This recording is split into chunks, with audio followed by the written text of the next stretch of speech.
25 বছর ওনাদের সরকার ছিল। এই 25 বছরে কি কি আপনারা চাকরি দিয়েছেন, কিভাবে কেলেঙ্কারি করেছেন, এসব নথিপত্র ত্রিপুরা রাজ্যের মানুষ জানে। আপনারা যখন চর্চা করেন এই চাকরি নিয়ে, তখন আপনাদের একবারও মুখে থাকে না?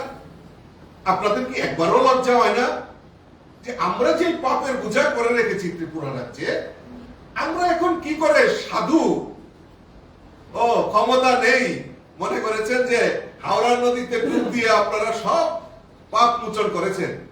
পাপ মোচন এইভাবে হবে না। আপনাদেরকে ওই গঙ্গায় যেতে হবে, প্রয়াগরাজ যেতে হবে। জিতেন বাবুকে বলবো একবার প্রয়াগরাজে গিয়ে ডুবকি লাগিয়ে আসুন, তবে যদি কিছু পাপ মোচন হয়। কারণ যেভাবে পাপ করে রেখেছে, এটা আমি নয়, এটা আমাদের ইতিহাস রয়েছে, আমাদের কাছে তথ্য রয়েছে। আপনারা যে পাপগুলি করেছে আর চাকরি নিয়ে এখন কথা বলছেন আপনারা বড় বড়, একটু আপনাদের সামনে তুলে ধরছি।